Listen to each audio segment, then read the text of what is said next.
Bonjour à tous et bienvenue sur la chaîne pour une nouvelle vidéo sur une trotte électrique, la Kukirin G2. Alors cette Kukirin G2, bon bah ça arrive dans un carton assez compact si l'on peut dire. C'est annoncé à 29,4 kg en poids full et 25,5 kg, ou juste le poids de la machine a priori. Ce serait des roues en 10 pouces. Et ouais, c'est une trottinette qui s'annonce, c'est tout nouveau, c'est un des derniers modèles de chez Kukirin, et c'est quelque chose qui s'annonce plutôt pas mal. Donc on va ouvrir, je vais ouvrir cette boîte et puis on va passer au montage de la bête. Donc comme d'habitude, hein, ouverture à une main de galérien. Alors, un coup de cutter par-ci, un coup de cutter par là, un coup de cutter sur le dessus et c'est bon. Normalement, on est ouvert. Alors, qu'est-ce qu'on y trouve? On y trouve donc une petite trousse avec sûrement le matos, avec un petit peu d'outillage et les informations. C'est plutôt pas mal, c'est bien rangé. On a du polystyrène. Il va encore falloir faire 15 allers-retours à la déchetterie. On a le garde-boue arrière. On a le guidon de la machine.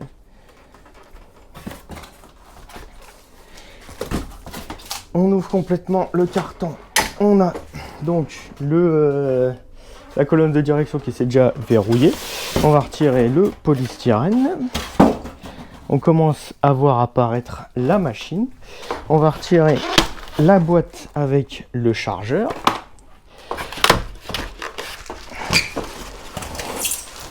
Un autre bout de polystyrène qui tombe. Et maintenant, on sort la machine. Voilà. Et voilà donc la trotte sortie de son emballage. Donc à première vue, pas grand chose à faire, hein. Juste monter le guidon, monter le garde-boue, vérifier un petit peu tous les serrages parce que on n'a pas confiance, hein. Et puis ensuite on va faire le tour, un peu de cette Kukirin G2. Alors avant de s'attaquer au montage, j'ai un peu plus déballé la chose. Donc comme je vous le disais, garde-boue arrière à monter avec un catadioptre, ça c'est bien. Le chargeur donc qui était dans sa petite boîte, chargeur donc Kukirin, chargeur en 54,6 volts 2 ampères. Dans la petite trousse que je vous ai montré, qui est assez sympathique, ça fait toujours joli, on a le manuel, on a la visserie avec quelques outils, et malheureusement dans la boîte, qu'est-ce que j'ai trouvé? Un cache-écrou, écrou arrière, cassé. Donc c'est sûr que c'est pas du matériel super méga haut de gamme, mais c'est toujours un peu embêtant quand il y a des bouts qui sont cassés. Donc maintenant, qu'est-ce qu'on fait? On monte le guidon, on monte le garde-boue arrière, et nous y voilà. Donc en l'espace de quelques minutes, le montage et l'assemblage est 100% terminé, rien de bien compliqué, vraiment, hein. Pour le garde-boue arrière, vous avez juste une vis épaulée de chaque côté. Encore une fois, hein, je vous le répète à chaque fois, mais pas besoin de serrer ça comme des ânes, on est sur du plastique. Sur l'avant, la colonne de direction et donc le guidon, très simple également, vous avez 5 vis, 2 de chaque côté, sous la lanière, et une sur le devant. Là, vous pouvez un peu plus souquer parce que c'est vraiment pas mal fait, parce que c'est un tube, c'est un manchon plein qui vient s'enquiller donc dans le tube, qui est plutôt assez bien ajusté. Les trous tombent en face, on visse tout et c'est bien serré, c'est bien solide et il n'y a pas de jeu. Franchement, c'est pas mal. Alors, on va faire un peu le tour du propriétaire. Donc déjà, on va commencer par le dessus. Poste de pilotage. Vous avez votre grand écran qui est tactile, vous avez vos clignotants, vous avez votre klaxon, des poignées qui sont sympathiques avec des grippes type VTT qui sont plutôt pas mal, des freins en plastique, j'ai envie de dire, ou alors en en cochonium aluminium, mais bon, ça suffit largement, avec des contacteurs donc pour couper la puissance quand vous freinez. De l'autre côté, pareil, on a par contre une gâchette accélérateur avec le bouton power, mais qui fait les deux. Donc vous avez soit l'accélérateur à main, soit vous avez la gâchette au pouce. Et là, franchement, le feeling est assez bon, le ressort de rappel est assez bon, l'emplacement pour le pouce est assez large et assez... franchement, ça a l'air ergonomique, c'est un step en avant comparé à d'autres trottes électriques que j'ai eu l'occasion de tester. Ensuite, donc, on descend un petit peu, on se retrouve donc avec ce petit tête de fourche, on appelle ça, avec les phares et clignotants, enfin le phare clignotant intégré. Ensuite, on descend sur cette colonne de direction. Colonne de direction assez simpliste, un tube en alu avec un passe-câble qui a été rajouté sur le dessus. Ça, c'est vraiment pas mal, ça permet d'avoir un passage propre des câbles. Votre système de pliage, de fold comme ils disent en américain ou en anglais, donc c'est pour plier, pour ranger votre trottinette, avec le catadioptre sur l'avant. Donc je reviens sur le système de folding, de pliage. C'est une goupille et un petit clips. Enfin un verrouillage. Donc en gros vous tirez la goupille, ensuite vous appuyez là-dessus.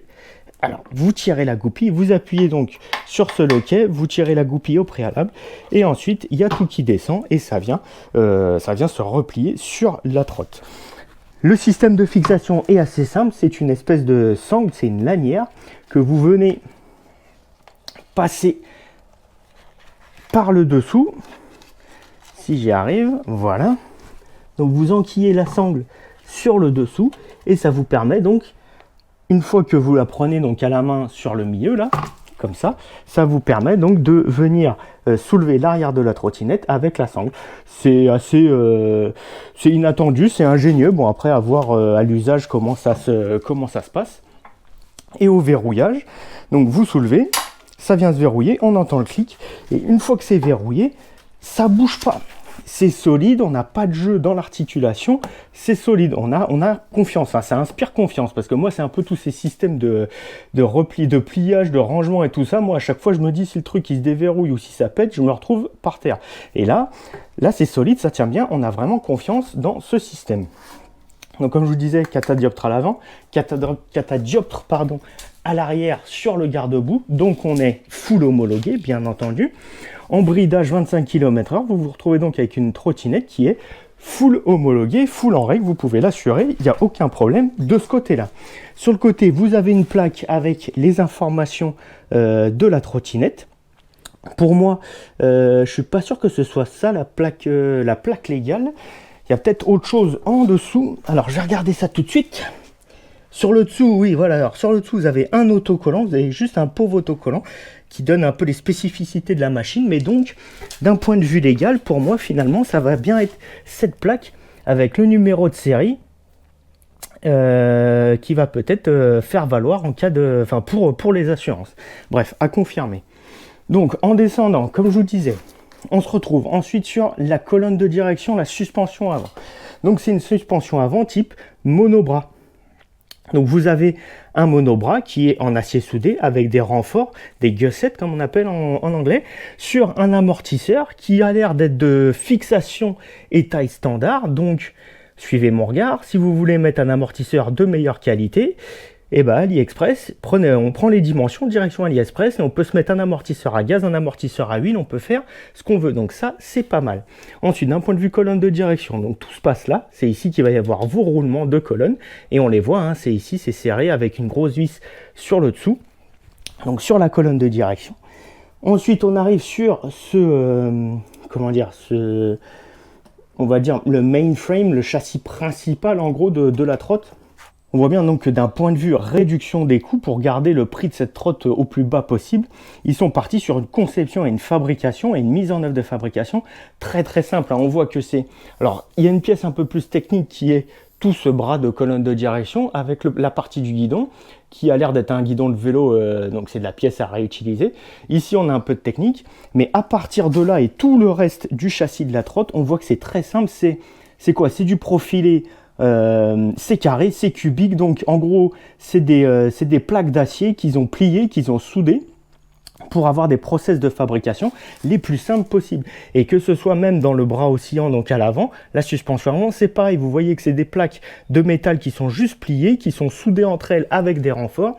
Et bras oscillant, pareil, c'est de la plaque de métal fine, enfin façon de parler, avec des renforts et soudée. Donc d'un point de vue technique, c'est solide, ça fait le boulot, mais d'un point de vue process de fabrication, c'est ultra simple. Donc ça coûte moins cher, c'est juste un petit peu moins glamour en termes de visuel. Donc en reculant, on recule sur la trotte, qu'est-ce qu'on trouve? On a le deck. Alors le deck, il est assez étroit, vous voyez, ça fait à peine un empan. Donc il est assez étroit, assez court, parce qu'il est complété par un repose-pied arrière. Donc ça va vous permettre d'avoir un peu une position dynamique, une position sportive sur la trottinette. Donc avec un pied en avant, un pied en arrière, ça va vous permettre d'avoir une très bonne agilité dans les courbes, de pouvoir prendre des courbes et mettre la trottinette sur l'angle avec plus de précision et plus de rapidité. Donc le dessous du deck, bah forcément on a la batterie, hein. Donc la batterie se situe dans la partie rectangulaire en dessous. De l'autre côté, on se retrouve avec le port de charge. Port de charge, c'est juste un jack. C'est vrai que bon, je me serais un peu attendu à un port de charge un petit peu plus complexe. C'est juste un pauvre jack. Bon, bah si ça fait le taf, pas de souci, avec un petit bouchon d'étanchéité. Encore une fois, là encore, on voit bien aussi la volonté de réduction des coûts sur le tarif final de cette trotte. Donc, je vous disais, le repose-pied qui fait partie intégrante du deck, donc qui est soudé. Donc, repose-pied avec un revêtement caoutchouc sur le repose-pied, un revêtement caoutchouc sur le deck, avec le Kukirin LG2 en couleur flashy. Franchement, c'est ce gris noir comme ça avec un peu de flashy. Moi, je trouve que ça rend plutôt pas mal. Sur l'arrière, même process que sur l'avant. On se retrouve avec un monobras, avec un bras oscillant, mono-amortisseur. Même punition, c'est un amortisseur donc qui est réglable en précontrainte, comme sur l'avant, mais avec des fixations standards, donc juste les dimensions à prendre si on veut changer les amortisseurs, par des amortisseurs de meilleure qualité, qu'on trouve à 3 francs 6 sous, enfin 3 francs 6 sous, qu'on trouve à des tarifs raisonnables sur AliExpress. Ensuite, à l'arrière, on arrive sur ce feu. Alors le feu arrière, il est bien intégré, il est assez joli. Après, est-ce que ça... Normalement, du coup, il y a les clignotants qui sont intégrés avec les stops et compagnie. Donc après, en fonction de la qualité d'éclairage, on verra ça. Mais ça me plaît bien. C'est propre, c'est stylisé, c'est intégré, c'est pas mal. Ensuite, passons maintenant sur la partie pneumatique et freinage. Donc, roue en 10 pouces. Alors, on n'est pas sur du 11 pouces, on n'est pas sur du 12 ou du X, on n'est pas non plus sur du 9, du 7 ou du 6, on est sur du 10 pouces. 10 pouces qui sont documentés comme étant des pneus tubeless. Ils annoncent ça comme étant des pneus sans chambre à air, donc vous avez quand même votre valve, hein, bien entendu, pour faire la pointe en air, mais a priori, donc ça a l'air d'être des pneus tubeless.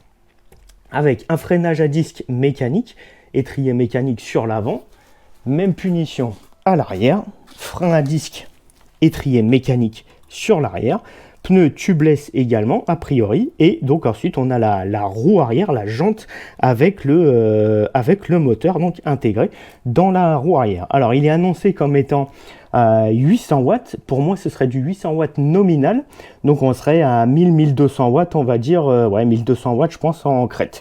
Donc c'est une trotte qui laisse présager, on va dire, des performances assez intéressantes. D'ailleurs, bon, alors encore une fois, en version homologuée, on est sur une machine qui roule à 25 km/h, hein, c'est normal. En version débridée, ils annoncent un 45 km/h de mémoire. Béquille latérale, hein, il me semble que j'ai oublié de le mentionner, béquille latérale qui est fixée par des vis sur le boîtier. On va voir ce que ça donne à l'allumage. Donc, bouton power, on reste appuyé dessus, il y a de la vie. Donc, lumière allumée, lumière éteinte. Donc vous voyez le petit symbole allumé, éteint.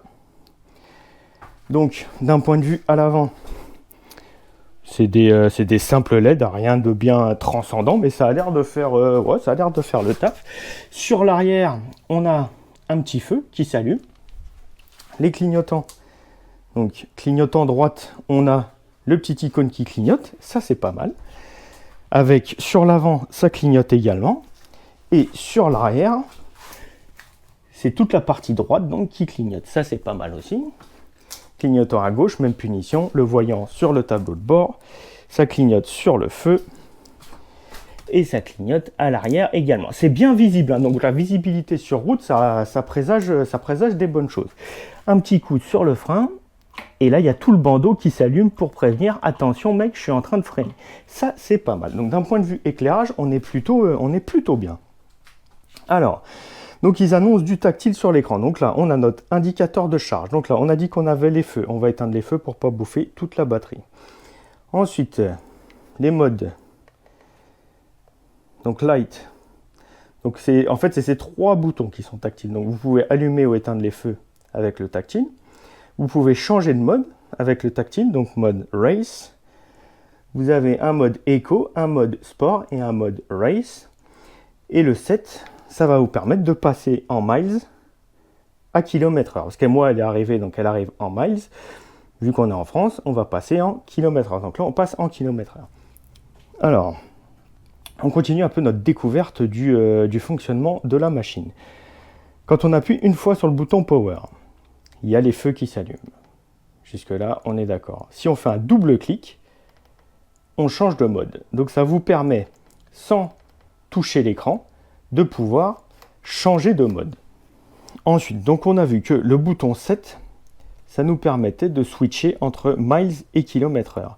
Par contre, vous allez voir, donc là je soulève la trottinette, j'accélère, il ne se passe rien du tout, parce qu'on n'a pas le zéro start qui est activé. Pour activer le zéro start, donc le démarrage sans avoir à pousser la trottinette, vous faites un appui long sur le bouton 7, et il y a cette icône qui s'affiche. Et là, normalement, voilà, la trottinette accélère. Ensuite, d'un point de vue mode, donc on a vu que le bouton mode, ça servait à changer de mode. Jusque-là, on est d'accord.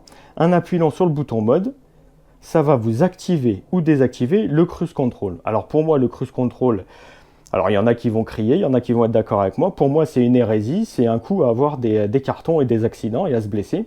Donc bon, je comprends pas qu'il y ait encore ce genre de choses d'activer, mais bon, donc vous pouvez l'activer ou le désactiver avec un appui long sur le bouton mode. Donc là, on vire ça tout de suite, on laisse le zéro start activé, et le bouton light, lui, il sert juste à la lumière, un appui long, ça ne change rien. Alors donc là, on a vu que quand on accélère à vide, on monte à 56 km/h. Donc là, on est en mode race full débridé. Si on passe en mode éco, en mode éco, 25 km/h. En mode sport, 35 km/h. Et on a vu que en mode race, on montait à 56. Par contre là, comme ça, vous êtes illégal, en gros.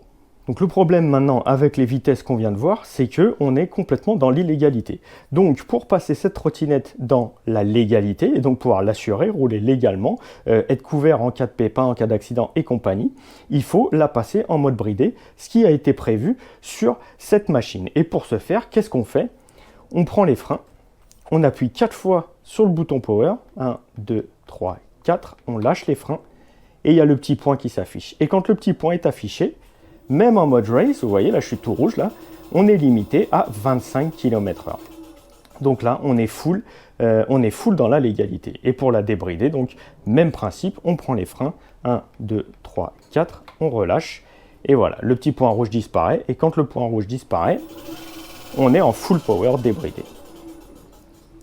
Autre chose intéressante donc, que j'ai vu sur cette Q-Kirin G2, c'est le mode piéton. Et donc il suffit donc de la pousser jusqu'à une certaine vitesse, vous voyez, et là il y a un petit bonhomme qui s'affiche, les feux qui s'allument, et du coup la trottinette passe en mode piéton, donc elle vous aide, elle vous met un petit peu d'électricité dans le moteur, elle fait passer un peu de couple pour vous délester la trottinette et fonctionner en mode piéton sans avoir toute la masse et l'inertie de la trottinette à pousser, quoi, en gros. Donc voilà, on a déjà bien avancé, voire on a terminé notre présentation statique de cette Q-Kirin G2. Et honnêtement, comme ça, donc sans avoir roulé avec, hein, juste prendre contact avec le produit, le voir en réel, le toucher, le monter, commencer à jouer un peu avec, honnêtement, pour le tarif qui est demandé, à savoir moins de 500 € et même avec des codes de réduction, souvent vous la touchez à moins de 450 €. Ah, bon, je ne suis pas sponsorisé, hein, c'est moi qui ai tout payé. Donc je vous mettrai le lien pour ceux que ça intéresse et je vais essayer de vous trouver des codes de réduction. Pour ceux que ça intéresse, je mettrai des codes de réduction également. Donc comme je vous disais globalement, donc là d'un point de vue statique, pour le prix qui est demandé pour cette Q-Kirin G2, bah pour moi ça présage que du bon, et ouais, ça présage un best-seller qui va partir comme des petits pains, parce qu'elle est toute fraîche, toute neuve, elle vient d'arriver.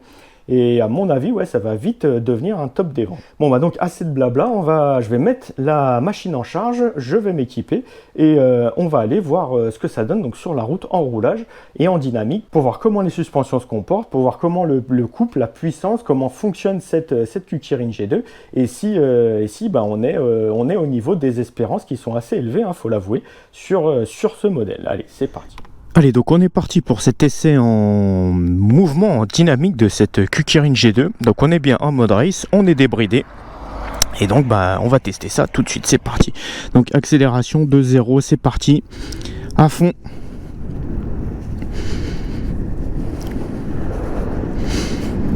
L'accélération est linéaire mais pas non plus fulgurante. On n'est pas sur... on n'est clairement pas sur une machine qui va vous expulser ou vous propulser vers l'avant à une vitesse fulgurante, hein. Bon, la mise en mouvement est assez rapide, si l'on peut dire, mais c'est pas non plus fulgurant ou transcendant. Accélération tranquille, on va dire. On a l'impression qu'il y a une rampe sur l'accélération.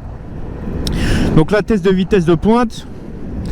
Alors vous avez vu jusqu'à 40, 45, ça a été assez rapide. Là maintenant ça galère un petit peu plus, on va peut-être arriver à afficher les 50 km/h, 48, 49, 50, c'est bon, on a affiché le 50 je crois.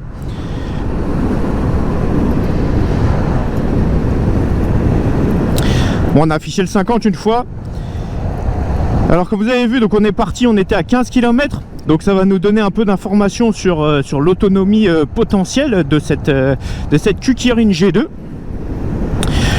Donc bon, là on a établi donc la vitesse de pointe qui se situe 45 km/h constant, on va dire, sur du plat bien entendu. On n'a pas de vent de face, les conditions sont plutôt bonnes là, le revêtement est propre et on est sur un terrain assez plat. Donc on a dit 45 km/h en soutenu et on fait des pointes à 47, 48 voire 49 quand la machine est énervée. Donc d'un point de vue confort, bah, on se retrouve avec des vraies suspensions, que ce soit l'arrière ou l'avant. On a des vraies suspensions, c'est-à-dire, pourquoi je dis ça? Parce que sur d'autres machines que j'ai eu l'occasion d'essayer, alors on voit, hein, ils sont là les amortisseurs. Le problème c'est qu'ils sont raides comme la justice et du coup bah, ils servent à rien. Ils sont tellement durs, alors je sais pas pour quel poids ils sont tarés, mais du coup ils servent à rien. Alors que sur cette Q-Kirin G2, avec une masse relativement standard, j'ai envie de dire, encore une fois je le répète, bon, 75 kg à sec, donc avec tout l'équipement on peut tabler sur un 80 kg on va dire. On a des suspensions qui sont bien adaptées en tout cas et qui sont confortables lors du ride. D'un point de vue position, donc comme je vous disais, donc le deck est assez étroit, mais néanmoins, malgré le fait d'avoir un deck étroit, ça nous permet donc de bien positionner le pied avant, donc un peu où on veut sur le deck, et le pied arrière sur la plateforme. On a une position qui est rassurante, qui donne un très bon contrôle, pour ne pas dire un contrôle parfait de la machine. Ça nous permet de nous placer sur l'arrière ou sur l'avant en fonction de ce qu'on veut faire. Si on a des obstacles à un peu esquiver, si on doit charger l'avant ou charger l'arrière, ça nous permet donc d'être mobile sur la trottinette et la position est assez confortable. On peut avoir les jambes tendues, donc pas l'idéal hein, pour la stabilité. On peut fléchir un petit peu et donc se positionner correctement sur la machine. Donc le fait d'avoir ce petit support là sur l'arrière et combiné à ce deck donc étroit, ça vous donne une maniabilité et un positionnement facile sur la machine. Alors l'utilisation donc des clignotants, alors ils sont visibles comme ils sont visibles, hein, ça va pas être visible comme des clignotants de moto ou de voiture, mais ça permet donc d'avoir une meilleure visibilité vis-à-vis des autres usagers de la route. Et donc une mise en sécurité pour vous et pour les autres quoi. Donc ça c'est plutôt pas mal, donc pensez à mettre vos clignotants. Les loupiottes, on a les loupiottes d'allumer bien entendu avec le feu stop, donc comme je vous ai montré. Ça permet encore une fois de sécuriser vos trajets sur la route. Donc comme je disais, bon, accélération un petit peu light, on a l'impression que la mise en action, l'accélération de cette G2 est lissée. Là, passage sur les dodanes, j'ai volontairement délesté un peu l'avant pour faire monter la roue avant. Elle demande que ça, mais elle reste bien stable. Là, on saute à plat, ça amortit des deux côtés. On est bien, on est stable et on est performant, si l'on peut dire. Le feeling au freinage, alors c'est du freinage à câble, c'est suffisant pour ce type de machine. C'est un feeling qui est alors un petit peu spongieux à l'attaque. C'est pas fou en termes de prise de frein, à l'attaque du frein, mais ça ralentit bien et ça freine bien. La prise de courbe, comme vous voyez, on se fléchit, on positionne le corps pour bien prendre la courbe, et la machine, la trottinette s'inscrit dans la trajectoire sans aucun problème. Alors malgré l'accélération légère, si l'on peut la qualifier ainsi, au décollage, donc des stops ou des feux rouges, c'est suffisant. C'est vraiment si vous voulez faire des démarrages canon. Bon, c'est sûr que vous n'allez pas, vous allez pas faire un grand prix au feu rouge avec cette trottinette. En même temps, c'est pas forcément le but recherché avec ce type de machine dite de mobilité douce. Ça vous permet de vous déplacer, de rouler à des vitesses conséquentes, surtout bon en mode débridé. Bon, on n'a pas trop le droit, mais ça vous permet d'être assuré, bien entendu, avec toutes les plaques et si la machine est en conformité. Alors, bon, vous n'allez pas faire des départs arrêtés, c'est ce que je vous dis. Donc là, on va prendre des routes qui circulent un petit peu plus. Full équipé, bien sûr, casque, manteau de moto, jean de moto, les gants. Équipez-vous, protégez-vous, parce que bon, une chute, ça peut avoir des conséquences désastreuses, si l'on peut dire. Donc, équipez-vous, bien entendu. Signalez votre présence, la sécurité sur la route. Donc là vous voyez sur du plat, bon du plat légèrement montant, là ça monte un petit peu, on est à 47, 48, elle est vaillante hein. Elle est vaillante. Tout du moins pour vous déplacer en ville, c'est largement suffisant. Comme je vous disais, donc le confort, que ce soit d'un point de vue suspension, on est bien. D'un point de vue tenue de cap avec les pneumatiques, on est bien également. Les pneumatiques sont rassurants, on va dire, en prise de courbe. C'est des pneumatiques qui sont typés route, plus typés route que off-road. Donc pour ceux qui vont vouloir faire du chemin ou un peu plus de terre, on va dire, avec des passages en forêt ou des passages en sous-bois, il va falloir, à mon avis, descendre un peu la pression pour gagner en confort et en grippe, surtout. Mais donc le confort de roulage sur route est bon. Vu que c'est des pneus qui sont plus typés route, le rendement, on va dire, donc la consommation d'énergie donc sera meilleure sur route qu'avec des pneus à tétine, des pneus à crampons. Donc là, changement de sujet, on attaque une montée. Donc là, on commence déjà à perdre un petit peu. Vous voyez, on est à 47, 48. Là, on va se retrouver à 40.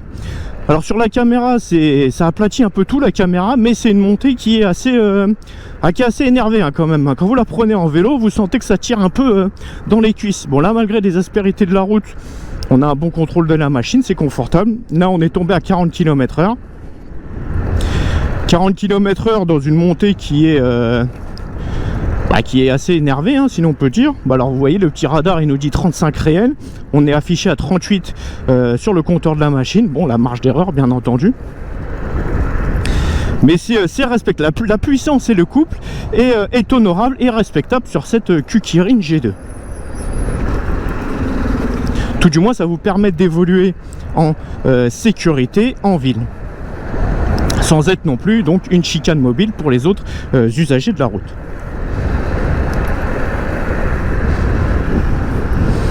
Il n'y a personne derrière. Bon, donc comme je vous le disais, la stabilité, même en conduite à une main, alors on est moins stable, il faut bien tenir le guidon, mais même en conduite à une main, on est, alors c'est pas fait pour, mais ça le fait quand on sent pas, on n'a pas l'impression de perdre le contrôle et de se foutre au tas dès que vous allez avoir à lâcher une main du guidon. Le guidon typé VTT avec la potence là qui est bien rigide, ça aide bien aussi à mettre en confiance. On sent que la machine est rigide également, on n'a pas l'impression que ça se déforme, que ça se balade dans tous les sens. Donc oui, globalement c'est un châssis qui est bien rigide et qui fait son boulot correctement, quoi.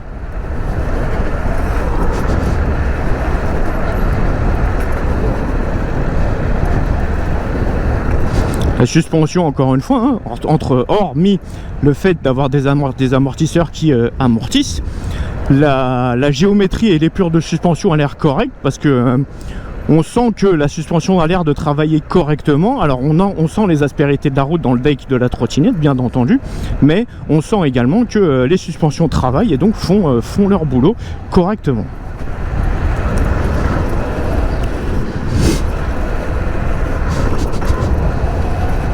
Vous voyez, le même passage sur les micros Dodane qui mettent sur la route. On se met un petit peu sur l'arrière, on plie les genoux et on absorbe la bosse entre guillemets sans aucun problème. Et même, allez si, osons le dire, même en phase de pseudo jump, la trottinette, vous voyez, reste stable, on va dire, on est serein, même quand les deux roues ne touchent pas le sol, on reste serein sur cette Q-Kirin G2. Vous voyez, départ au stop sans problème. La gros Dodane, on délaisse, ça lève un peu, ça passe tout seul. Aucun souci de ce côté-là.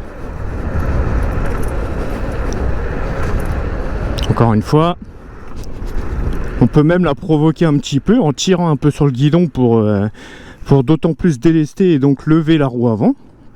Alors faites bien entendu attention à ne pas vous vautrer, hein, parce que une chute en trottinette ça peut vite faire mal, si l'on peut dire. Certains youtubeurs vous en diront des nouvelles, hein. Il y en a qui se pètent des membres, hein, à faire des couillons avec les trottinettes. Encore une fois, c'est pas notre but. Nous, notre but, c'est de s'amuser, certes, mais de rester en une seule pièce. Alors là, encore une autre montée là qui est assez énervée. On n'avait pas d'élan, on était sur un stop. Vous le voyez, 30 km/h sans problème, donc sans élan. Départ de 0 au pied de la montée. Et on est à 30-32 en train de monter cette montée là qui est encore une fois une montée respectable, hein. Vous la sentez dans les jambes quand vous êtes en vélo. Donc clairement, pour évoluer en ville et sur terrain vallonné, cette Q-Kirin G2 fait très bien le job.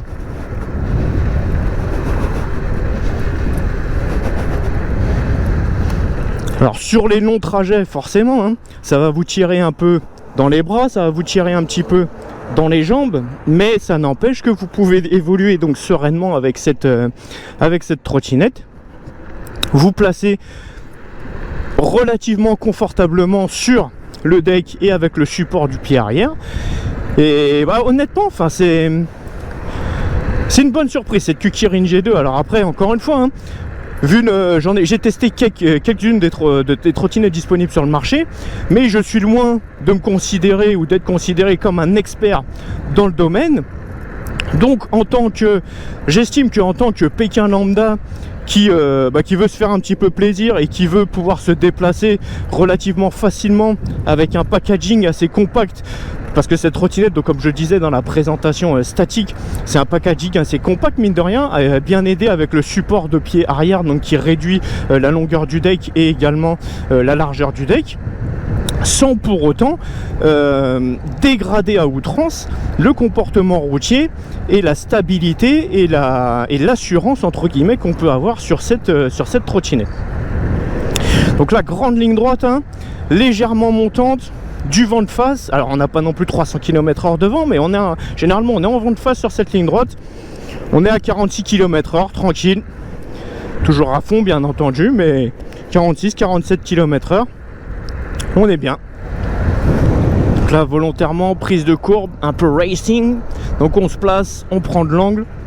La mise sur l'angle et la mise en appui de la trottinette se fait très bien. La trottinette est rassurante, hein, je vous l'ai déjà dit, mais elle est rassurante vraiment sur la prise d'angle, sur l'angle. On n'est pas, honnêtement, on roule pas sur des œufs avec, on est très vite en confiance. Alors ça a ses avantages et ses inconvénients parce que certains d'entre nous vont vite avoir envie de faire les malins et les kékés avec. Mais c'est vrai que c'est une machine, c'est une trottinette qui met en confiance très rapidement et qui se comporte bien. On arrive sur du plat au niveau du pont et après ça monte, c'est vénère. Je sais pas si vous allez vous rendre compte, la caméra ça aplatit, mais on est sur une pente qui est respectable quand même, hein. Donc là ça y est, on commence à perdre de la vitesse. 43, 44, 42, 40. Là ça monte, on arrive dans le dur là. Là c'est la grosse partie de la montée. 38, 37. On arrive sur un dos d'âne. 36, 35. Elle y va. 33. Alors, on va terminer à 30 je pense. 33, 34, 33, 34. 32. Ouais, bah franchement, il n'y a pas beaucoup de trottinettes ou de véhicules électriques qui dans cette montée peuvent se targuer d'avoir des performances similaires et de maintenir le 30 plus km/h dans cette montée. Il y en a beaucoup qui se couchent et qui arrivent sur les 20-25 km/h, voire moins des fois pour certains modèles.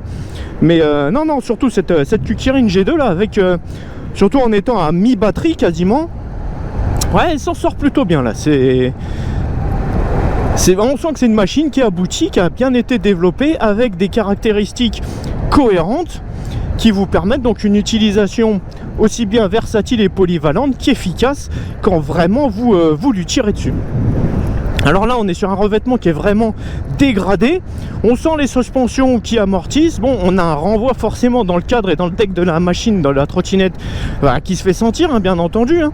Mais franchement, vu comment c'est défoncé, c'est plus que correct. Allez, la petite partie off-road, histoire de dire comment ça se comporte dans les chemins et dans les cailloux. Alors vous allez me dire, c'est pas fait pour ça, c'est clair. D'ailleurs on l'entend, je sais pas si vous l'entendez, mais on sent donc les suspensions qui arrivent un peu embutées de détente et de compression. Il y a tout qui vibre un peu partout, ça nous secoue la couenne. Clairement, elle aime pas. Alors elle va pas faire ça, elle le fait, mais si vous faites que ça avec cette Kukirin G2, à mon avis, ça va vite prendre du jeu et ça va vite s'esquinter. Voilà donc de retour de cet essai routier de cette Kukirin G2. Donc avant toute chose, on va faire un point sur la consommation électrique et l'autonomie. Donc, comme je vous disais, on est parti à 15, là on est à 28. On a parcouru environ 13 km. On est un petit peu en dessous de la moitié de la batterie. Donc je pense qu'on peut tabler sur une autonomie d'une... on peut tabler sur une autonomie d'un peu moins de 30 km, 25-30 km sur une charge pleine de batterie. Bon là en même temps on était à fond tout le temps, on a pris des montées, enfin des côtes, etc. Bon bref, on n'était pas en mode économie d'énergie. Mais en mode full, en utilisation énervée, on peut tabler sur 25-30 km d'autonomie.